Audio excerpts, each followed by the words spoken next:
From training to performing, join our big league conversation. Welcome to the CSP Elite Baseball Development Podcast with your host, Eric Cressey.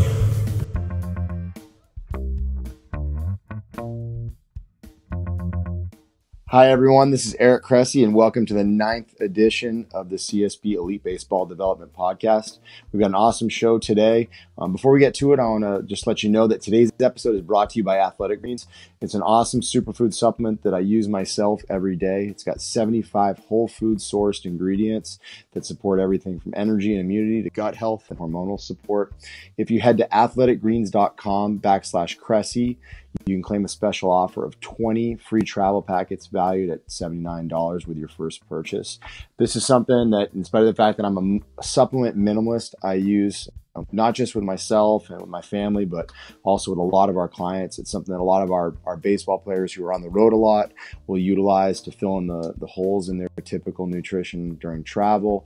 But on top of that, it really checks a lot of boxes in terms of having prebiotics and probiotics and loads of essential vitamins and minerals. So it's a really good nutritional insurance policy. And, made by some really, really good people that are super ethical in an industry that unfortunately isn't always ethical. So you'll love it. Head to athleticgreens.com/Cressey. That's CRESSEY. And you'll get a special offer of 20 free travel packets valued at $79 with your first purchase. With that said, today's guest is a Massachusetts native who attended the University of Connecticut. He was drafted by the Rockies in the 15th round of the 2012 Major League Baseball draft and made his debut in 2015. He established himself as a mainstay in the Rockies bullpen down the stretch in 2018. He was actually the winning pitcher in the 2018 NL wildcard game against the Cubs when he became the first reliever to win a postseason game by striking out all four batters he faced. He's been a CSP athlete since the fall of 2013.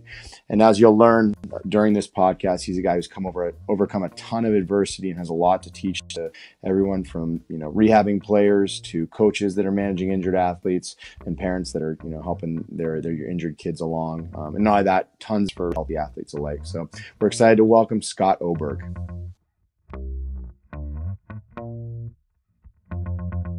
Hey, Scott, thanks for being on the show. Yeah, no problem. Appreciate it. It's going to be a lot of fun to talk through your story. I've obviously heard it and seen it in person over the years, but I think it'll be fun for all of our listeners to kind of get it all in one place as well. So we'll delve right into it. And, you're a Massachusetts guy, grew up in Tewksbury, Mass, which is not far from our facility in Massachusetts. And, there's obviously a lot of complexities being a northern player. You maybe don't get the same level of exposure that a lot of guys in warm weather climates go through. But I think there's also this perception that, just because you're a big leaguer that you were born that way. But in reality, you were not the highly coveted prospect out of high school that, a lot of people maybe assume that you are. So could you give us maybe a little feel for, your recruiting timeline and, your offers and where you wound up playing? Yeah, no problem. I grew up in Massachusetts. So, when you're playing baseball in Massachusetts, it's when you're, even 10, 12 years old, like you're playing in the snow a lot. So, especially early in the year. And once you get into high school, you only end up playing 20 games. So, the bulk of your exposure time to collegiate coaches and professional scouts, whatever it may be, typically come via,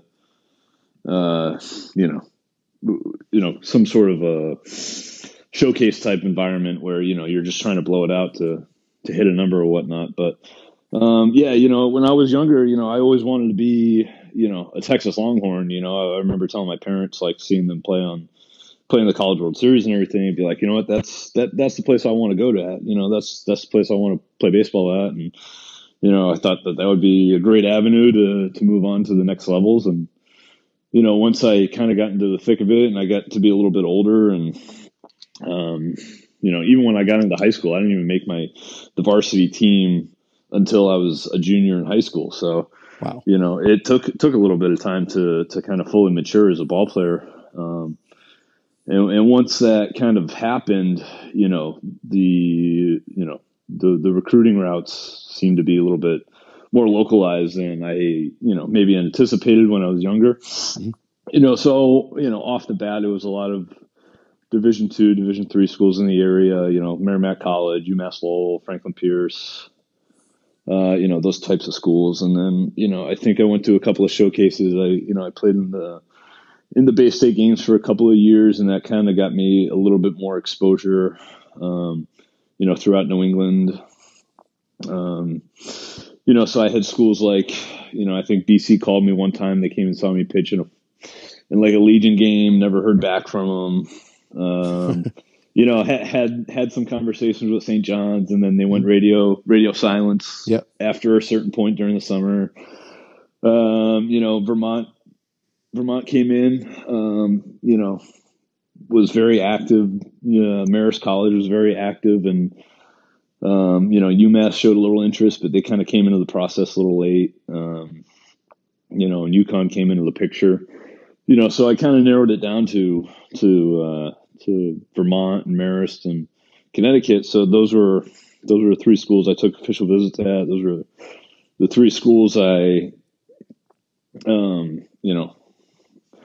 actually had a chance, like had some scholarship money on the table for. So that was like, you're allowed up to 5, official visits. And, I feel like guys that are being heavily recruited by, the big time SEC schools or the big time, Pac-12, Pac-10 schools, whatever it may be, those types of kids are going and experiencing 5 different, major university environments. Whereas like, I'm going up to Burlington, Vermont and Poughkeepsie, New York, and it's cold out, it's freezing. And there are no 80,000 seat football stadiums waiting for you. Right. Yeah, exactly. And,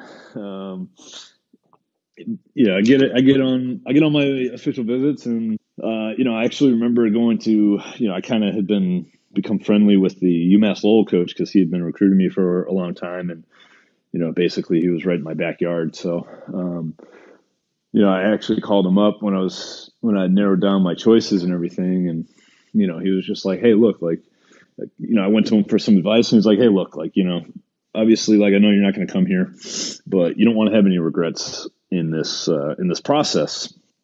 And, that kind of like resonated with me a little bit. So, when I was driving back home, and even before I stepped on these college campuses, I kind of had an idea of what I wanted to do. And, I didn't want to be like that guy 10 years down the line being like, oh man, if I had gone to this school, maybe things could have been different for me. So, UConn actually came in at the lowest offer. I didn't even get a percentage. So, basically what that means is that, while your scholarship stays the same, the next year when the school tuition goes up in inflation, your scholarship doesn't move like all the other guys that are on percentages. Yeah. Their tuition, their scholarship money moves up with inflation. Well, mine stayed flat. So, that's, so, from an economic standpoint, it was probably a really stupid decision, but, cause I had much better offers from the other two schools. But to me, it was, I wanted to challenge myself, and I wanted to see if I could pitch at, what I perceived to be a big time school. And, I'm like, hey, this is my chance to play in the Big East. Like this is like, a real Division I conference. And yeah, it was back when UConn was actually in what we knew as the Big East before. Right. Exactly. Yeah. Charter member of the Big East. And, it was one of those things too, where maybe the aura of Division I baseball kind of, maybe put some blinders on me a little bit. And, but I ended up making that decision, and, I challenged myself. I had to, thought I made a decision that, I'm betting on myself basically. And, looking back on it now, obviously things have kind of worked out. So I definitely wouldn't have changed anything. Yeah, I mean, I think it's understandable that you would go to the University of Connecticut after I laid such a storied athletic foundation. Absolutely. I had this intramural co-ed softball championship during my grad school years, so we share a common bond. But yeah, that was actually mentioned in the fine print on the brochure. Exactly, I was kind of a campus legend. Right. So, but truth be told, that I don't know if, I guess my question is, did you realize how good those teams were going to be? I mean, you were no one of idea. 6 big leaguers with Springer and Barnes and Nuck Ahmed, Andrioli, Mike Olt. And then, I mean, those are just the guys you hear about, but you also, Dave Fisher, Kevin Vance, Elliot Glenn. There were a lot of guys on those teams that were drafted and played a long time, even if they didn't make it to the big leagues. But did you perceive that on like the recruiting visits, that those guys were going to be as special as they were? Right. Yeah. No, I had no idea. I mean, I was never really like, at the time, like, obviously there's no cell phones or anything. Yeah. When you're kids growing up, going through high school, so you have no idea what like the landscape looks like collegiately. And, my parents didn't get Baseball America as a magazine or anything like that. So, nationally, I never knew who anybody was, like who the top players were. So it was probably better for me to just kind of be ignorant about those things going into it because, it just was like, okay, yeah, I got to go out and prove myself because, you come into a big time university, there's 35 guys on the roster and only one guy gets the pitch at a time. So, you kind of got to go in there and do the work. And, looking back on it, it's like, holy crap, this is absolutely amazing what we were able to accomplish in 3 years and 4 years. And they were all homegrown guys. Those were all Massachusetts, Connecticut guys. It's incredible. Yeah. Yeah, so that's what's even more impressive is, specifically from those 2 states, like keeping those guys close, keeping those guys, bought into the program. And, I could sit here and talk for days about, the job that Jim Penders has done over there and the culture that he's really, created and embraced. And, he'll tell you that the culture was already there and he's just, absolutely continuing the legacies. But, if it really wasn't for that guy, it wouldn't be, the program wouldn't be where it's at right now. And the thing I'll never forget, Coach Penders was actually on our panel we do a Night with the Pros event every fall at our Massachusetts. So we always try to have a college coach to be there to answer questions, things like that. And the line he dropped that I thought was so impressive is he was sitting between AJ Pollock and Kevin Brown, and AJ Pollock lived 10 minutes from campus and didn't go to the University of Connecticut, presumably because in part he didn't get a big enough scholarship offer. And Kevin Brown was a guy that Penders said, I don't think can play here. He went up going and set every hit record at Bryant and was a spectacular player. And he said, we're wrong a lot more than we're right. And so, like, that humility, I think is a big part of who Jim is. It's been cool seeing him grow that program. But, with that said, building on it, it wasn't all like smooth sailing. Like you didn't just show up to UConn, start throwing 100 with a nasty slider. Like you had a tough go of it health-wise for a couple of years there, didn't you? Yeah. Well, to start, I was only really throwing like 86, 88. Yeah. So, exactly. that was the first thing, and even my freshman year, it took a little bit to even just, crack the box score. I very distinctly remember making the actual travel roster the very first weekend of my collegiate experience. And that was only because a couple of guys had gotten themselves into trouble and got suspended from the first trip. So, I was fortunate enough to make the trip, but then when it came down to it, I was the only guy on the team that didn't play the very first weekend. Yeah. And it's crazy now, 9 years since then, like how many kids in today's world would have just transferred or they would have called their parents like that.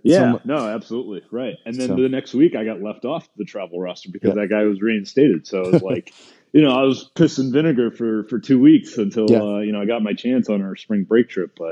But yeah, no, I mean, it definitely, I had some challenges, adversity wise, health wise, when it came to, to my years at UConn, like going into my junior year, like, I wasn't a guy either that was going straight to the Cape.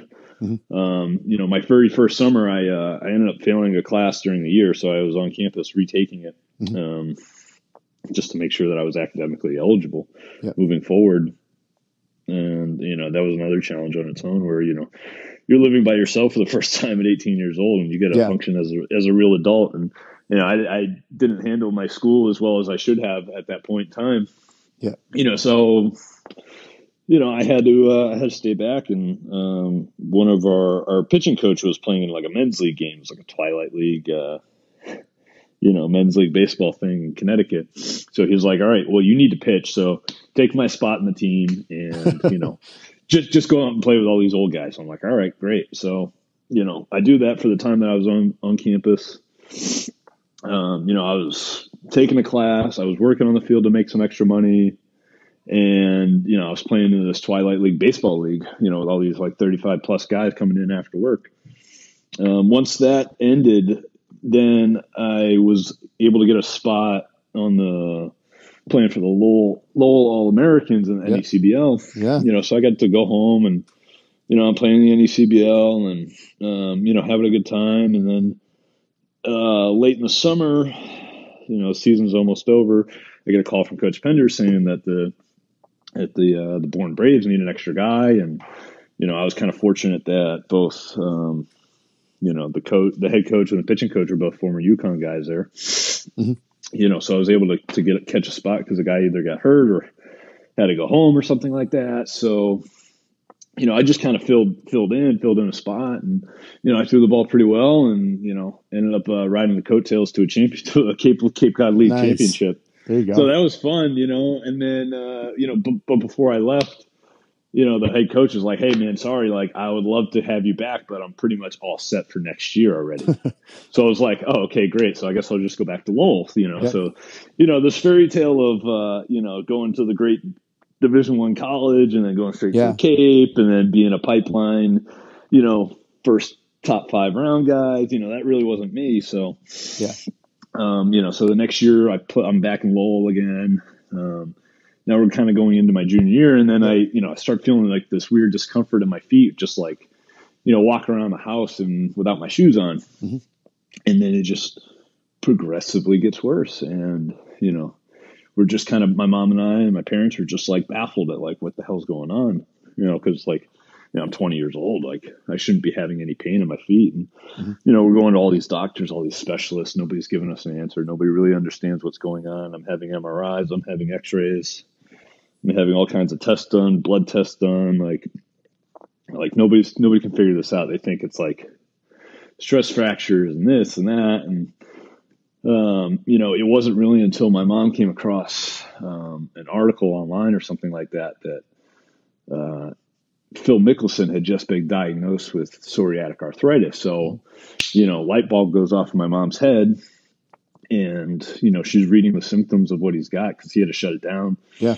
During a golf tournament one time, I think it was like, you know, I'm sure it's on YouTube at this point. You could probably find it, but, you know, she brings us to the attention of some of the doctors, and they kind of like, oh, well, you know, it doesn't really, you know, it's not, that's not it, blah, blah, blah. Like, they're kind of giving her the runaround because they don't want to be told, you know, what to do with their job. It's like, oh, we're the doctors. We'll tell you, you know. So, you know, finally, we, you know, as it's like, you know, as it's getting worse over the course of the summer, you know, my toes are just like blowing up like little sausages. And, you know, it gets to the point where I'm like barely walking and I got to step away from baseball for a little bit. So now it's just like, you know, this isn't just like, you know, a little pain thing where I'm going to the doctor every other week or whatever. Like, this is kind of now affecting beyond just my everyday life here. Yeah.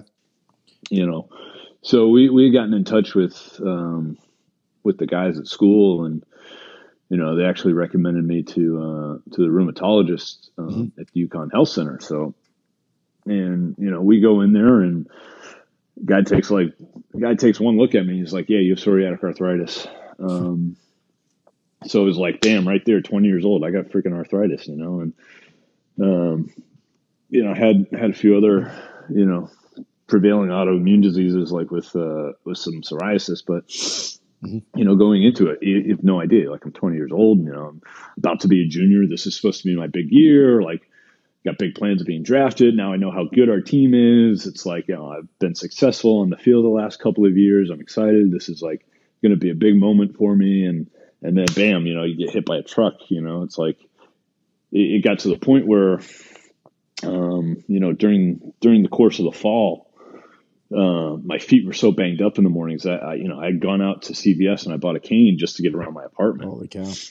So, you know, not only am I, you know, I'm using this cane to get around my apartment. It's like, you know, at the time George Springer was my roommate. So I'd be like, George, like, we gotta leave like half an hour earlier than we normally would, because it takes me that much longer to get across campus from the parking garage. So like, I just need the extra time just to like physically limp myself, and I'm looking like an 85-year-old man. And you're living with arguably the most athletic guy in Major League Baseball today. Absolutely, right. The very definition of irony.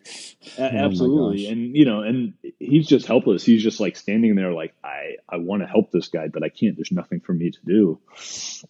And unfortunately, I wasn't able to get on the proper medication just because I had, some other things flare up that medically that needed to be addressed first before I could get on the medication, because with the medication that I'm on, it suppresses my immune system and, it really attacks my white blood cells. So it's like, it's kind of one of those things. It's like, once you dive into it, it's like, you have this forever, you have this for life. They don't really know exactly how or why these type of things kind of pop up. But, this is a lifelong, battle that I'm going through, basically. It's like, I have to, inject myself with a basically it looks like a little insulin pen. The medication's pre-done, and shoot it in my leg every other week, and, I'm good to go. So, so I get the medication and I'm feeling great. And probably within like 2 weeks, like I'm normal again. So this is like,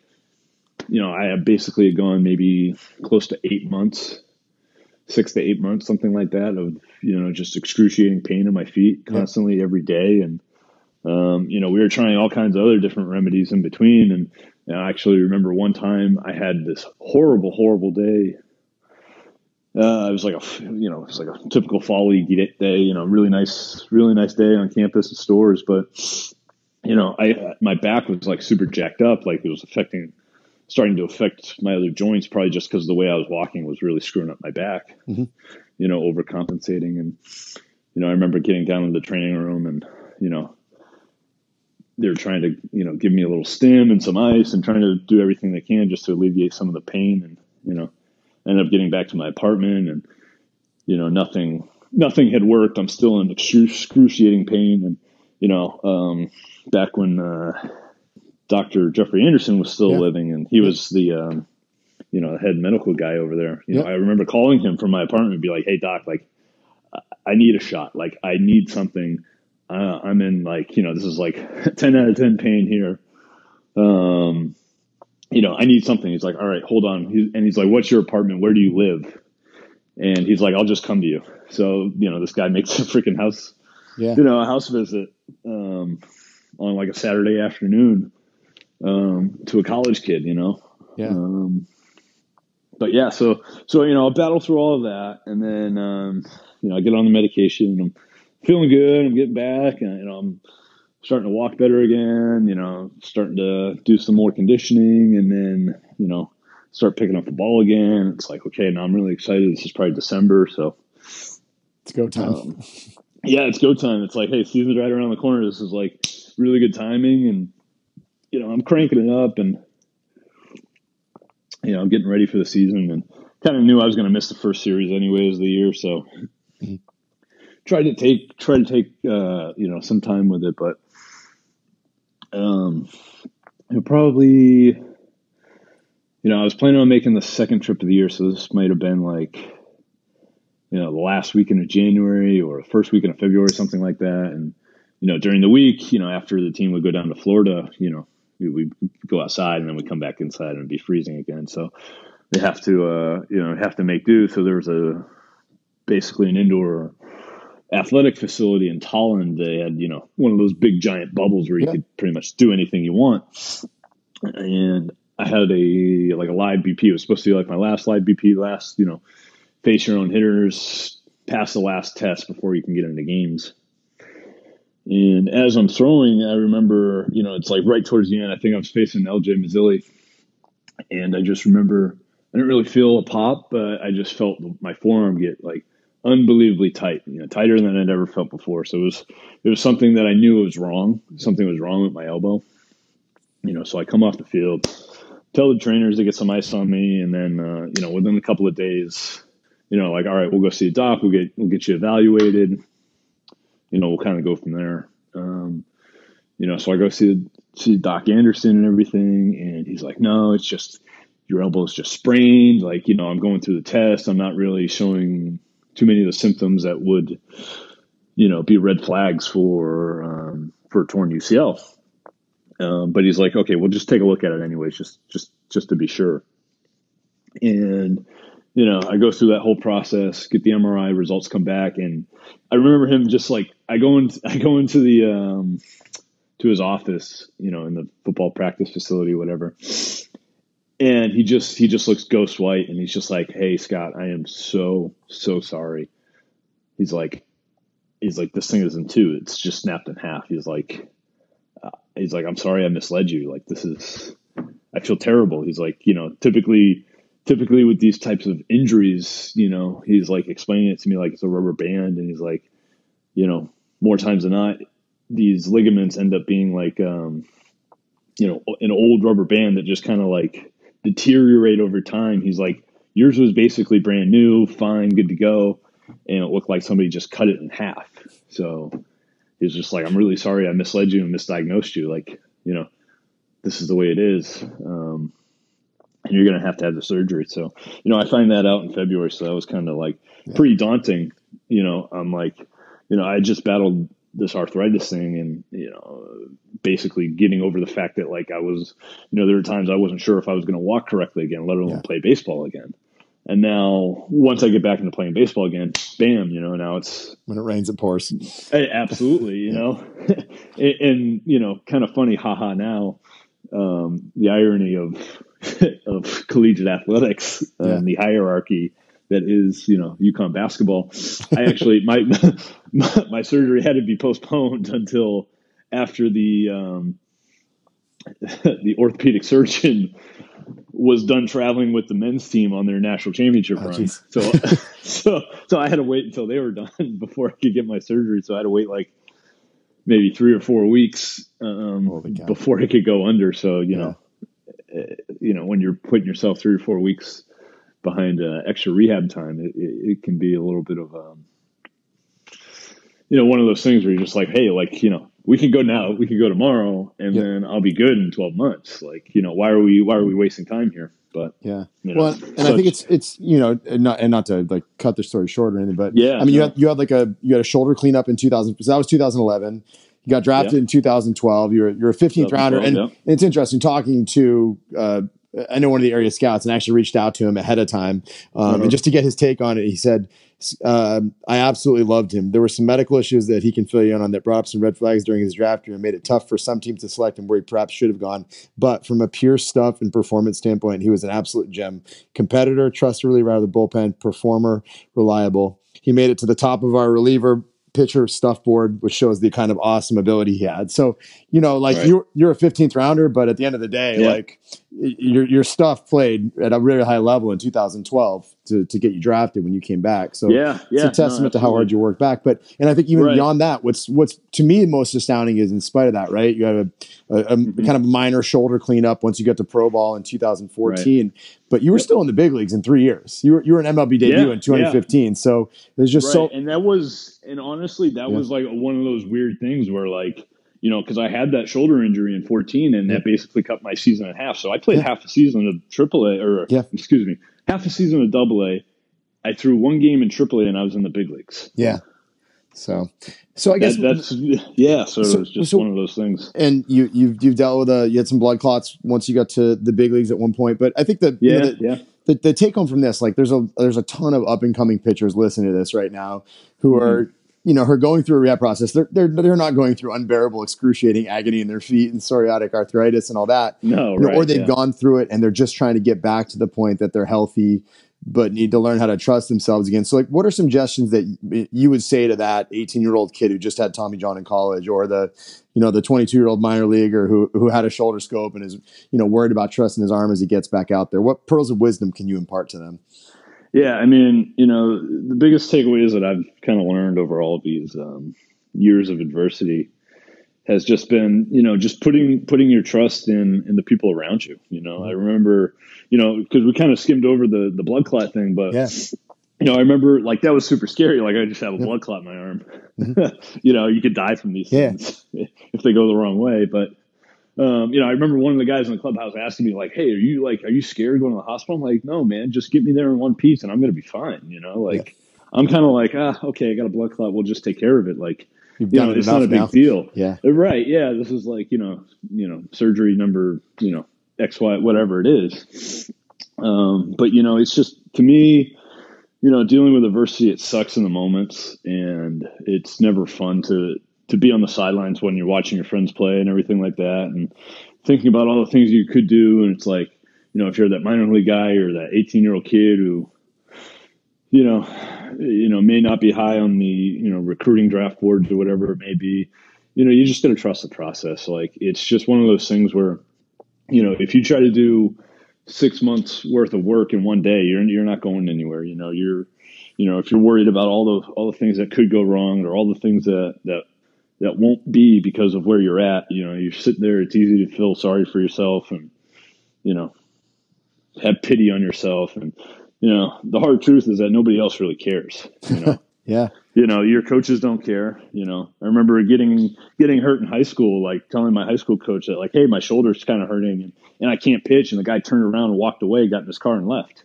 Didn't even say a word to me. So, like, that's the reality of the situation. It's, you got to take it upon yourself to motivate yourself every single day and be like, you know what I'm doing today is more important than anything else in the world. Like, if I do everything that I'm supposed to do right now, whether it's like, what may seem like little arbitrary exercises, like, you're doing your little, forearm squeeze balls, or, you're just doing very mundane, slow, meticulous, methodical type of movements to rehab your shoulder because you just had elbow surgery. Mm-hmm. It's just, you just have to trust the fact that, all these little steps are going to get you to the next step. Absolutely. And,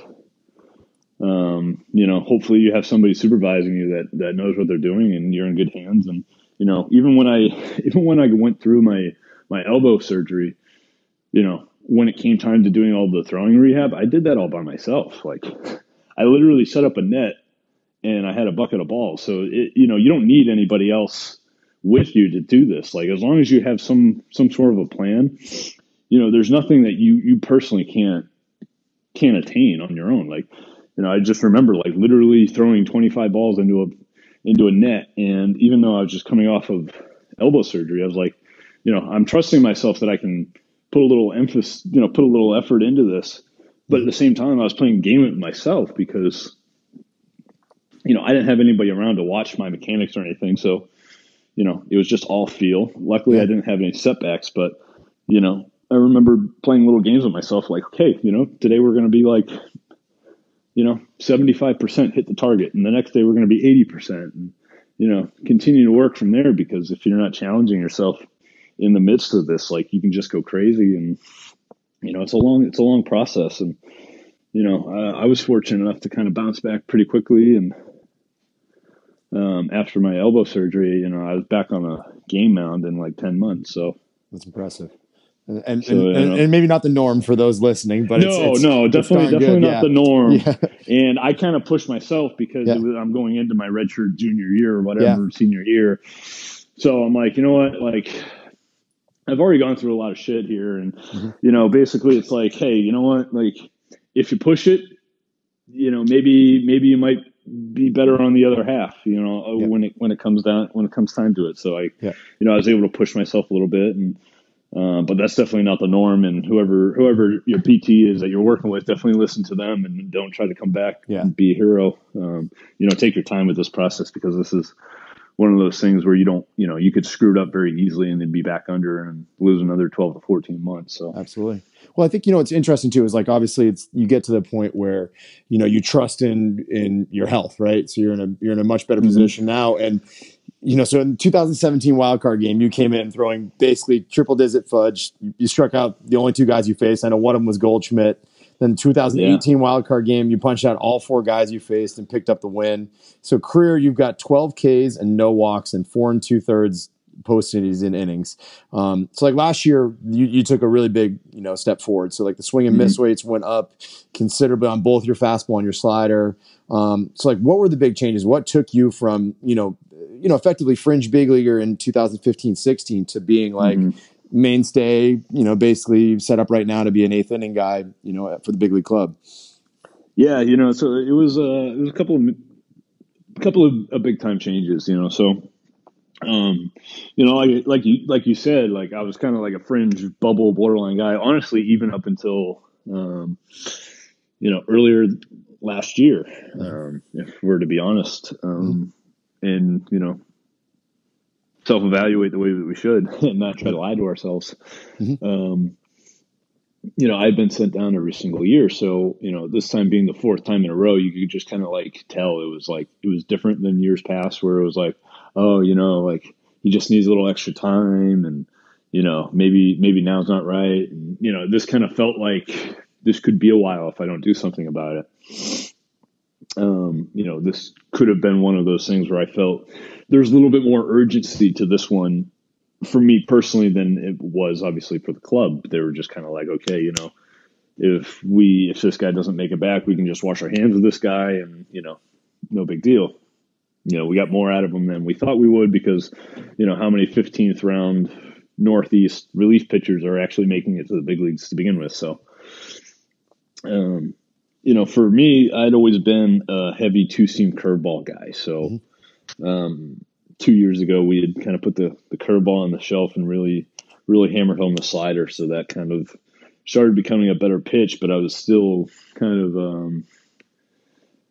hanging on to the two-seam because I learned that at a young age. I think one of the guys early on at UConn, I was like, 18, 19 years old. He's like, hey, man, like, you're not really throwing the ball that hard, so you're not going to be able to throw it by anybody. But, here's a two-seam grip, and at least you can get some movement on the ball, and maybe you can kind of protect yourself a little bit. So I'd basically been throwing a two-seam for the last 10 years. And the AAA manager that I had was basically like, hey, look, like you need to be able to throw a four-seam fastball down and away. He's like, that's it. Like, if you're not able to do that, you will not be a big leaguer. So he was like, hey, go out and buy yourself a plate and work on this every single day, whatever it takes. Like, because it's like, you're going to come and realize that your four-seamer is a lot better and it's going to be your best pitch. So at that point, I'm, 28 years old. I've been throwing a two-seamer for like 10 years. Kind of one of those things that's kind of hard to like, check your ego at the door and be like, yeah, you know what, you're probably right. And it wasn't a bad pitch. I mean, it got you to the big leagues. Got me to the big leagues. And it was elite velocity. I mean, you would consistently throw it mid 90s and had some success with it. So I totally get it was just the command. Yeah, it was just a command issue, because I would get myself into trouble where, I start walking guys, I fall behind, and then, I leave some cookies out over the plate, and guys are pretty good at the big league level, so they know how to hit baseballs really well. Yep. So yeah, like basically it's like, I kind of felt like I was near the end of my rope here, so it's like, okay, you know what, I don't need to be stubborn here. I don't need to be like an egotistical idiot about this. Like, we got to listen to this guy, and what do you have to lose right now, really? Because you're going to be in AAA either way if you can't figure this out or not. And then, I was down just enough time to really hone the pitch in, and I was kind of looking deeper into myself too. Trying to figure out what other areas I needed to approach, and really took a real hard look at myself, and was just kind of like, hey, you know what, like, you can't let these guys push you around. You can't let these suits push you around and dictate what your life is going to become. So you got to really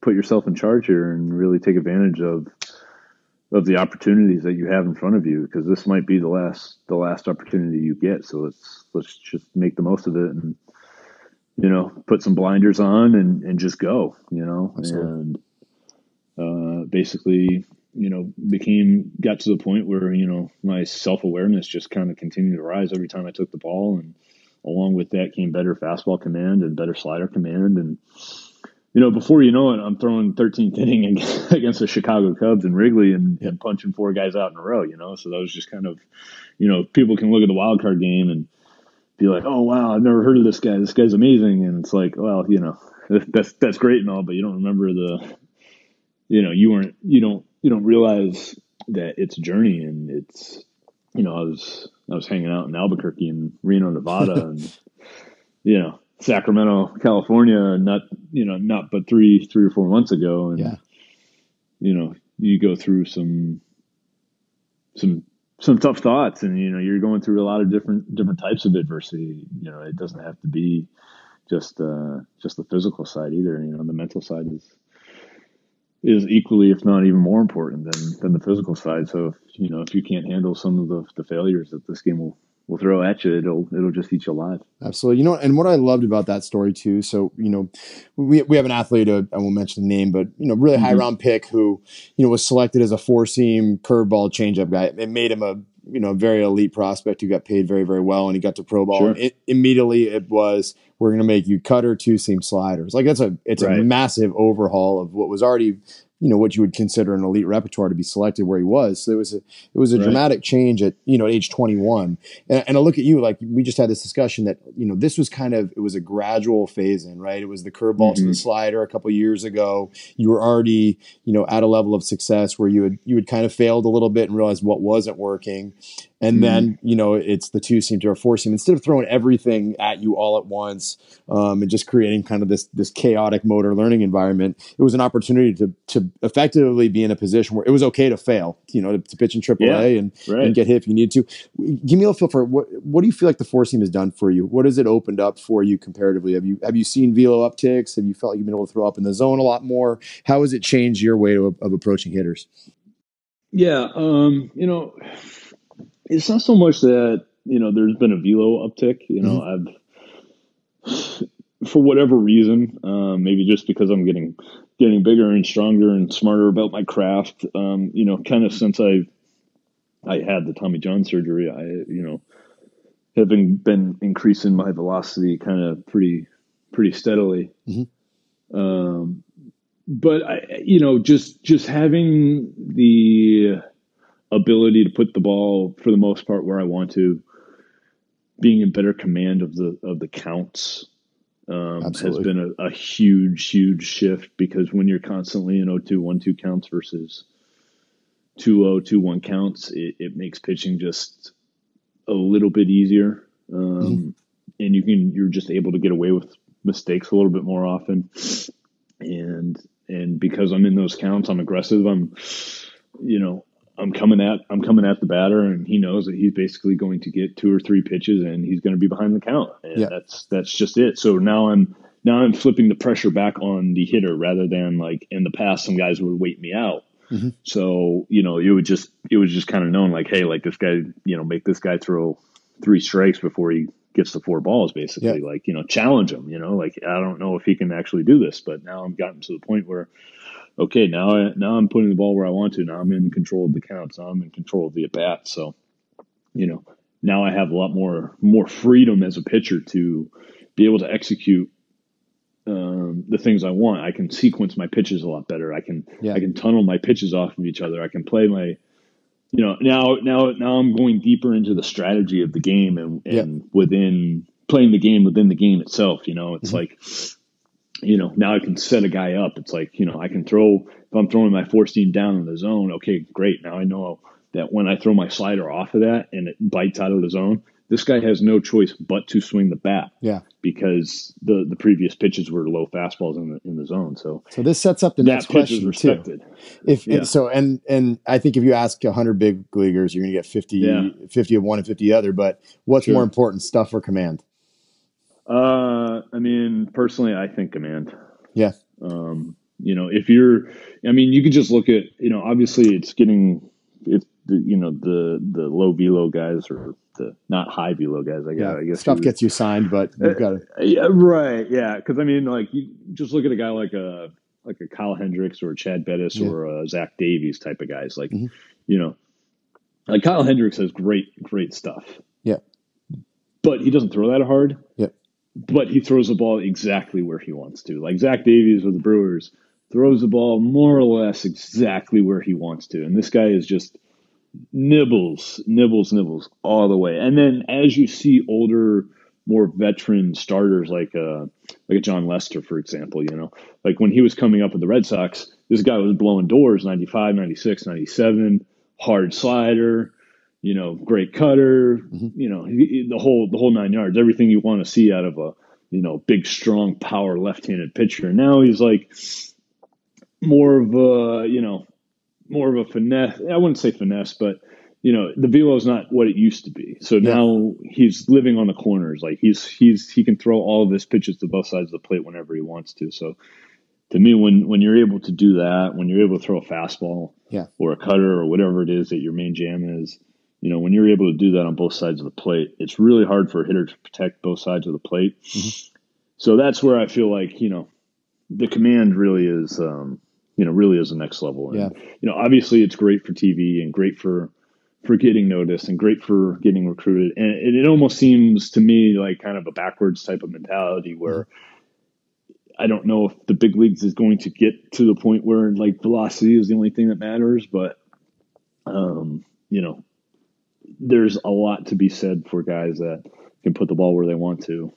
And it just makes it really hard to hit, basically. If you're able to throw, good fastball down and away, good fastball down, up and in, whatever it is, it's like, okay, now I have both sides of the plate, and there's nothing you can do about it. And, I mean, stuff gets you put signed. Put yourself in the driver's seat. Yeah, right. Numbers and stuff get you signed, but command gets you paid.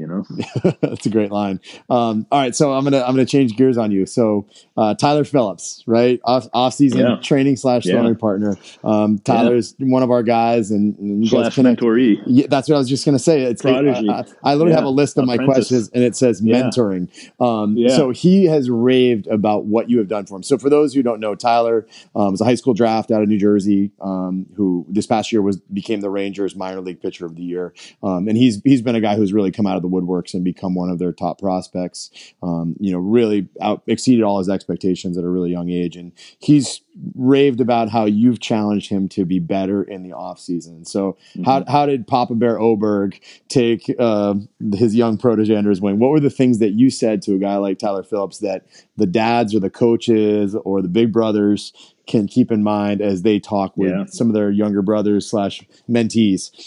Yeah, no, I mean, this was kind of a relationship that went back to when he got drafted, and he just kind of like fell into my lap, I guess. I was, you set me up with, honestly, I'm giving all the credit to you because you set me up with Josh Sable. Yep.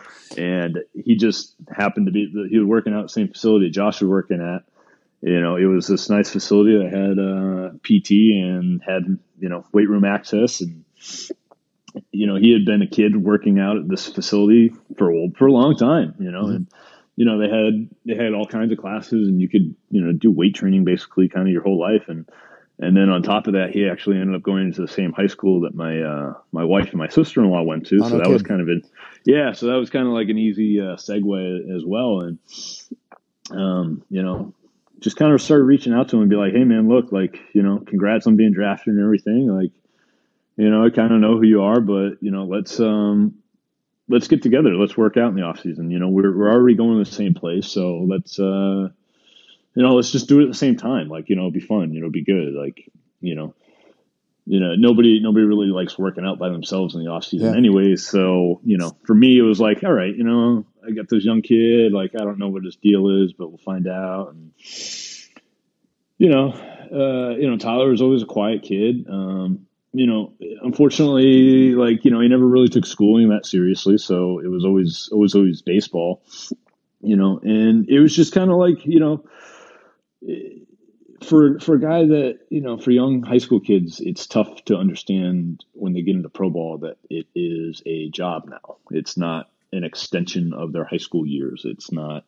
This isn't college. This is a professional atmosphere and a professional job where if you're not able to handle yourself and be mature enough to understand the things that you have to do on a daily basis to get yourself better and get yourself to the next level, unfortunately it's a business and it's a cruel world, and they have zero problems just releasing guys that were high school draft picks 2 years out from being drafted. Like, they're just like, you know what, you weren't good enough and you didn't do anything to show us anything that you got better in 2 years. So, I had seen plenty of guys go down that road, especially like, even guys that were drafted in state by the Rockies high school kids, that they're just like, hey, you're not good enough. Goodbye.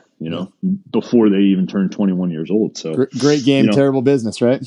Absolutely right. Yeah. And that's just kind of the reality of it. So, I didn't, obviously me personally knowing that, I think I was 24, 25 at the time. I think it was before I got called up to the big league. So, I'd been through a little bit of the thick of it, seeing a bunch of guys get released, and, he has no idea what he's about to get himself into. So, a lot of the things early on were just like discipline types of things. Like, I would have to get on him to reach out to you and not have his dad reach out to you. Like, I'm like, hey, have you gotten your new programs from Eric yet? He's like, oh, not yet. My dad hasn't called. I'm like, no, man, you have to call him. Like, you need to care enough to call him.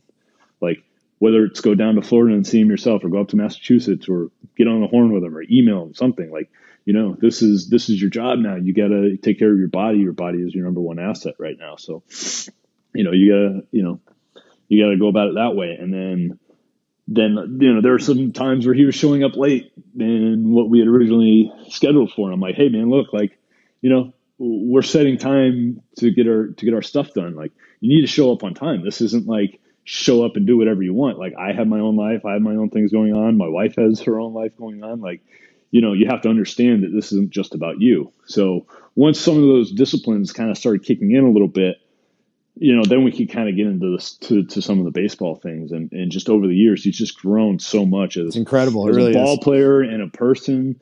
And it's just been so much fun to watch. And then, like, it's gotten to the point now where we don't work out together. We just throw together. But, every year that I come in, for the first time I get to see him after the season, I'm like, damn, man, like, you're huge. Like, what happened? He's like, a monster. Yeah, it's great. I love it. I love seeing his, like, deadlift videos where he's pulling the house. I'm like, that's great, man. Like, that's what your body was designed to do. That's what these scouts saw in you when they drafted you initially. They saw a really good frame kid, 6'5", 6'6", skinny kid, that as soon as you put on some weight, like, you're going to be a monster. And, like, you have the potential to be, a really good starting pitcher in the big leagues. Like, and I think, over the years of just, kind of hammering home some of the details early on, some of the discipline early on, and, like, explain to him how professional baseball really works on an inside type of game level. Like, then we could go into the pitching side of things, and then we can go into the baseball side of things and really dive in. And, I'm fortunate enough to have been around a lot of great pitchers where I could, pass along a lot of this information to him. And this past year, things kind of seemed to click for him, and, he took a big step. So I was, I was really, really happy for that guy. And, sky's the limit for him, honestly, because he's just a big, strong kid, and he knows what he's doing. And so, it's a cool story too, because I think you see a lot of guys who go to college and they get that discipline. Whereas if you're a high school draft pick, you go to pro ball and you maybe you get that discipline for 7 months, but you can quickly slip through the cracks for that 5 to 6 month off season. So it's easy to go back home and, like, be the big fish in a small pond. Right. And all of his buddies are coming back from Rutgers or Penn State. Yeah. And, he's got some cash to throw around, and none of his buddies have any money, and he's just kind of like hanging out, and they all come home from winter break, and it's so easy to just slip into that in that fold of not caring about yourself, or not caring about your body in the off season. And this past year, because I had the baby, I was getting him up early, and I was like, hey man, like, I want to really, like, thank you for being so flexible with my crazy life right now. And he's like, hey man, look, like, he's like, honestly, like, you got me to go to bed early in the off season and waking up early. So I want to thank you. It's actually been a perfect fit. It's pretty cool, especially knowing there's a pretty good age difference too. I mean, you're 7 years older than him. So I think I think he's like 21, 22, and I just turned 29. So wow. That's crazy. All right, so we'll build on that. So we kind of do a lightning round where we do short answers to some questions at the end. I already gave you one of them. I gave you the what's more important stuff for command questions. So it's going to be a shorter lightning round. So and this builds on what you just said about Tyler. What advice would you give to a teenage Scott Oberg? Just keep working hard, man. Like, and that's it. Like, put the work in every single day, and trust what you're doing, because, no matter what, down the road, you never know what could happen. Just pay attention to the details and do the work. Right on. All right. Favorite teammate of all time and why? Ooh, good question. It could be at any level. This could be Tewksbury High. This could be UConn. This could be pro ball. Yeah. Honestly, probably, this guy, Steve Catalina, from UConn. He was my roommate for my last year, and we ended up having Tommy John together at the same time. Oh, wow. And it was the same summer he had Tommy John baby me a month after I did. So And we get on the horn like once a week, every single week throughout the year, and we're constantly in communication. He's just like, one of those guys that's just like, you just want to be around all the time. So he's probably, one of my best friends, and obviously one of my favorite teammates, because he didn't get a chance to play a whole lot, but he was one of those guys that was like, you know what, doesn't matter. I just like being a part of this because it's bigger than me, and I like being that. Like, doesn't matter to me if I play or not, because I got a good head on my shoulders, and I'm going to be okay. Like, I'm forging lifelong friendships here that mean more to me than playing baseball. That's awesome. All right, what pitchers do you like to watch, and why? Who do you study? That's kind of tough. Like, I like watching different guys for different reasons. Mm-hmm. I like watching guys that I can't personally do physically, those types of things. Like, obviously I like watching Scherzer. I like watching Kershaw. Like, those guys are the epitome of what you want to be as a professional and as a baseball player, because those are the top of the guys. And then, from a reliever standpoint, like, some of these guys like Trinan and Lou Trevino, like, these guys are unbelievable. So I like kind of watching some of those guys. But personally, as like a comparison, I like watching Alex Colomé. I think he's got pretty similar comps to what I do. So, I know he's in a different league and everything like that, but it's just one of those guys where I feel like, I can kind of look at his pitch sequencing and try to map it up, and it might be pretty good to, take a few things from his game and apply it into mine. And also Wade Davis, being that guy's teammate. Like, this guy's brilliant on the mound. He's gone through, he's started, he's relieved, middle relief, set up, closer. He's done the whole 9 yards. So he's got a very good attention to detail when it comes to pitching, and he's got a great idea of what it is he's trying to do when he's setting up hitters. So he's a lot of fun to watch. Oh, this is awesome, man. Well, I really appreciate you taking the time to do this. Yeah, no, this was a blast. I really enjoyed it. Oh, nice, man. And people can find you on Instagram. It's Scott Oberg 45, right? That's it. The one. Awesome. Well, again, thanks so much for coming on, and best of luck this year ahead. Yeah, thanks, Eric. I appreciate it, man. Thank you for joining us for another episode of the CSP Elite Baseball Development Podcast. If you enjoyed this episode, we'd be thrilled if you'd consider subscribing to the podcast and leaving us a review to read on iTunes. We welcome your suggestions for future guests and questions. Just email elitebaseballpodcast@gmail.com. Thank you for your continued support, and we'll see you next episode.